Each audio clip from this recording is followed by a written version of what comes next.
Yo, what is up guys? Delboy here. Hope you guys are doing well. So Kell Brook has come out and addressed retirement rumours. He has said the following: I just wanted to address some speculation circulating around about my retirement. I'm not sure where these reports have surfaced from, but I have not retired. I have had some time away from the ring, but me and my team have been proactively looking to secure them big fights. We went to New York because we want to fight Crawford. These are the level of fights that get me excited, and I'd only ever want to bow out on a high, putting on an exciting show, who have always shown incredible support. If these big fights can be made, then I'd love nothing more to dance again under them bright lights. So unless and until you hear it from me, know that the special one still has a few more special nights in store for you guys. They are the words of Kell Brook. So Kell Brook is not retiring, but I want to put this question out there: is anybody really bothered? And I don't mean to come across as disrespectful. Ultimately, I've always been somebody who really believes in Kell Brook's ability and talent, and that's part of the reason I'm really not fussed anymore. I believe we've seen this guy's best years, and unfortunately, during his best years, he never really made good on the ability and talent he had. As far as I'm concerned, at least. For the amount of talent Kell Brook had, to me, the man has underachieved, and there's a million and one things we could talk about. But first and foremost, the resume. I mean, the guy is 38-2. He's had 40 fights, and basically, he's got one elite level win, which is Sean Porter, and that was in August 2014. Apart from that, what's his next best win? Senchenko? Rabchenko? Carson Jones? Love Morton Do? Matthew Hatton? I mean, his resume is extremely bare for a guy of his ability, as far as I'm concerned. You know, I followed Kell Brook's career from the get-go, and, you know, it just took him so long to get to world level. It took him so long to win his world title. It took him 10 years, in fact, to win his world title. Kell Brook turned pro in September 2004, and he won his world title in August 2014. So nearly 10 years. It took Kell Brook nearly 10 years to become a world champion. And it was a long wait. You know, all throughout Kell Brook's career, we was waiting for that step up, basically from 2010 onwards. It never came, it never came, it never came. He was treading water with Frank Warren. He left Frank Warren. He was treading water with Eddie Hearn. He finally got his world title by beating Sean Porter. And after that, you know, we know what happened in Tenerife or Magaluf, wherever it was. He got stabbed. God knows what he was doing in an apartment with another guy for him to get stabbed. I mean, there's loads of rumours out there. It's not for me to speculate, but it goes to show that Kell Brook was never the type of fighter to live the life outside the ring. And yeah, he won that, like I said, he won that title against Porter. He got stabbed. He was out the ring for a while. And after the Porter fight, he took on some terrible competition. He fought Jojo Dan, Frankie Gavin, and Kevin Bizier. So even when Kell Brook was champion, you know, he wasn't fighting guys we cared about. He did try to unify against Jesse Vargas, and those two were negotiating for quite some time. But, you know, Brexit happened around that time, and it completely ruined the financial viability of that fight. Well, that's the excuse they used. But, you know, he couldn't unify against Vargas, so he decided to move up 2 weight classes to fight Gennady Golovkin, and that was the beginning of the end for Kell Brook, as far as I'm concerned. It was a fight he could never win. He got beat up, he got a broken eye socket, and yeah, he got smashed to bits. And since then, Kell Brooks never really looked like the same fighter.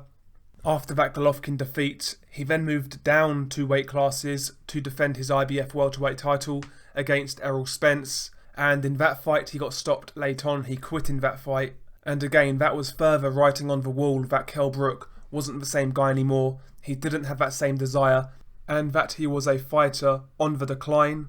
Since that Errol Spence fight, he has had 2 comeback fights. He fought Sergey Rabchenko at 154.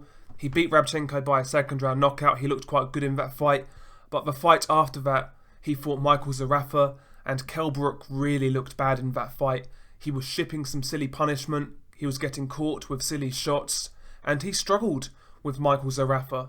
And Kell Brook in that fight looked like a guy who was struggling to pull the trigger, whose reactions weren't what they were, and again, he looked like a fighter who was on the decline. To me, we've seen the best of Kell Brook, and unfortunately, in his best years, we never got the fights we wanted to see. And that is so unfortunate, because I do believe Kell Brook has been one of the best talents we've produced in recent years. I truly do believe, or I believed, in the guy's ability.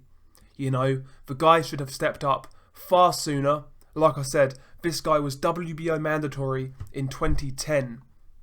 So he beat Christoph Bienas in March 2010. And after that fight, I believe he became #1 contender for Manny Pacquiao's title. But it took him a further 4 years to step up to world level by fighting Shawn Porter. So Kell Brook was held back for far too long, both under Frank Warren and Eddie Hearn. The guy wasted so many years fighting subpar competition, guys who he was nailed on to beat. And for me, it never did him any good. It really didn't help with his development.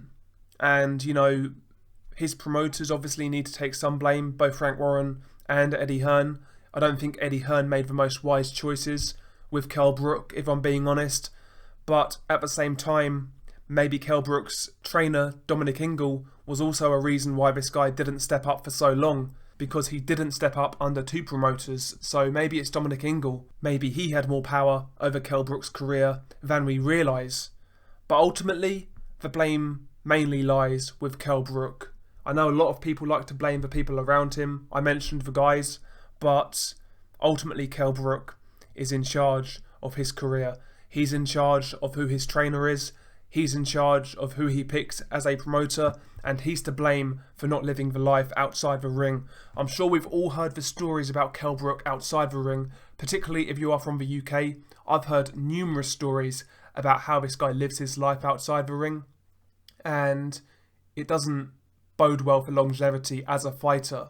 You know, we've seen Kell Brook also balloon up in weight after fights, looking like the Michelin Man. So Kell Brook, to me, has the most blame for why his career's not really panned out the way it should have. And obviously, another big factor in Kell Brook's career was Amir Khan. You know, Amir Khan, yes, he avoided that fight. Yes, Amir Khan ducked Kell Brook, but Kell Brook should have moved on. He wasted far too much time chasing that unicorn, and it had a detrimental effect on his career, because while he was chasing Khan, he wasn't really willing to fight anybody. He was fighting the likes of Jojo Dan and Frankie Gavin, and before that he was fighting Dross also. I mean, Kell Brook's career, to me, is just frustrating, and looking back at it, I believe he's a wasted talent. Did the guy have a good career? I mean, in terms of making some really good money and things like that, yes, of course he did. But given the talent this man had, to me, he should have achieved a lot more. And when I heard the retirement rumours, I really wasn't bothered. And this comes from a guy who really likes watching Kell Brook fight, but I don't believe he has it anymore. And to me, it's too little too late. It's too little too late. He's talking about a Terence Crawford fight. I mean, if he were to turn back the clock and somehow get that fight and win, then, you know, that's a great win for his legacy. But I can't see it. I mean, after that Errol Spence fight, we was told Kell Brook was not a welterweight anymore. We was told he couldn't healthily make the weight anymore. Here we are, 2 years later, Kell Brook talking about fighting at welterweight once again. Like I say, we was told we would see a new Kell Brook at 154, but given who the champions were at that time, I think they got cold feet. So yeah, it's really hard to take Kell Brook's career seriously at this point. Unfortunately, 95% of the time, Kell Brook's career has been what, if, and maybe. And ultimately, he's not delivered on his talents. Now, I don't want this video to come across as harsh. I don't mean it to come across as overly negative, but I'm mainly making this video because of how highly I rated this guy's skills. I think we missed out on something really special. I rated Kell Brook's ability that highly, and in the UK, you know, the boxing media has a tendency to overhype fighters and really gas fighters up beyond their ability. But to me, Kell Brook was always the exception. I felt this guy had so much talent, so much potential, and the guy could have gone really far. And unfortunately, I believe he will go down as another what if in boxing.